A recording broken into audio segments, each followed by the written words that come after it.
Hi, I'm Matt Bichanich with Uncle Josh. I have Tommy Kemos with me, Walleye Pro. We're on the Bay of Green Bay.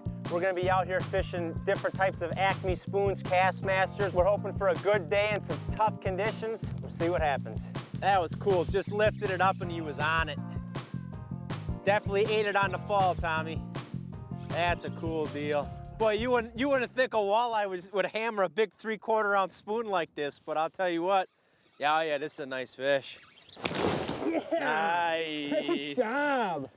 The Kastmaster. On the gold. Yeah, that gold is so solid. Nice job. What was your cadence on that, Matt? It was pretty much just a nice hard snap and let it fall. And I'm probably snapping it about, I don't know, say about 3 or 4 feet off the bottom. And then that Kastmaster has an exceptional flutter the way it flutters. And then as soon as I went back to snap it, he was on it. Feels like a decent fish, Matt. Does it? Oh. Open water spooning in the early fall on a major cold front. Well, this fish has taken back everything that I got from him. Well, Tom, as you have a 5-minute fight here, hopefully on a giant walleye, the one thing we want to remind folks is spoons are not an early season. They're not just a fall deal. They're a year-round. I mean, the Kastmaster, it can be used all seasons. Fall, absolutely. Well, this is another good one. Oh! Not ready yet. Another crack at him. Get him, get him, get him. Here he comes, Matt. There he is. Good job. No, what you were saying, Matt, is absolutely correct about these spoons. I mean, they're just so versatile. Doesn't matter what season it is. You know, in the winter, I love this same Kastmaster in a little bit smaller size for vertical jigging for these giants. Oh, yeah. And, you know, anytime that you're faced with tough conditions, the Great Lakes where we have a lot of bait fish to contend with, these fish cannot resist that snapping and that triggering mechanism that you get out of a spoon, especially that Kastmaster.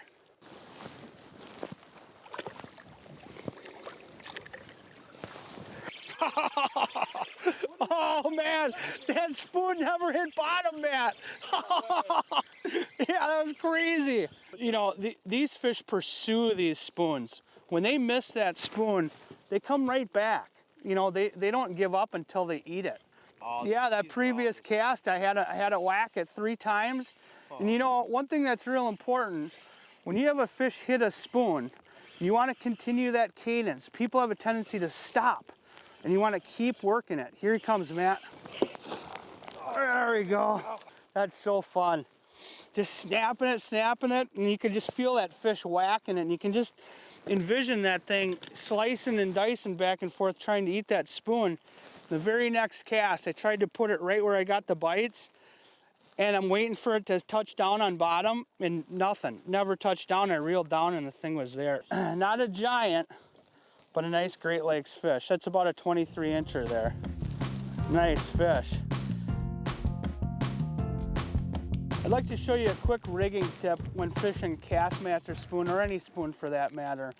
What I like to do is I rig up with 10-pound braided line, and I found that a 14-pound fluorocarbon leader attached with a very small crane swivel does the job. You also want, it's very important to add a small snap. You don't ever want to tie direct to a spoon. If you tie direct, what that's going to do is that's going to hamper that spoon a little bit, and you aren't going to get that nice side-to-side shimmy that you would get from a wounded bait fish diving down. These fish are really starting to fire.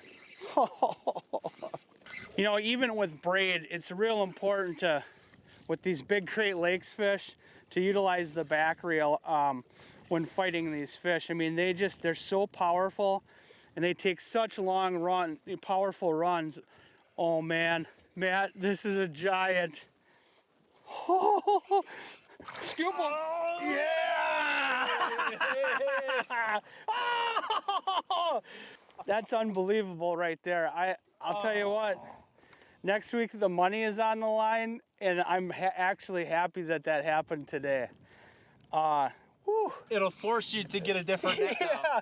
Well, folks, this is a perfect example why you should take care of your tackle. Tommy just had a big fish, 28, 29-inch fish, go right through the hole on this net. And this hole isn't big, but take the time, change your line on your fishing rods, check to make sure you don't have holes on your net.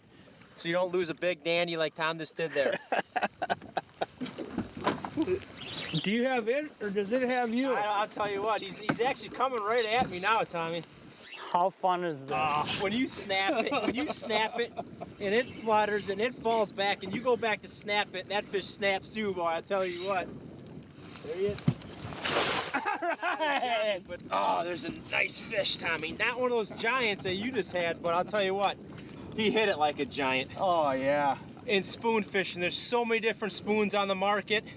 Acme makes a full line, Kastmasters, Little Cleos, Kale Wobblers, and I'll tell you what, it's a year-round deal whether you're standing on ice, you're in a boat like this in spring or fall. Definitely one of the most versatile lures in our And arsenal. there's so many different sizes, there's so many different colors. You gotta get out there and try it. That's the results.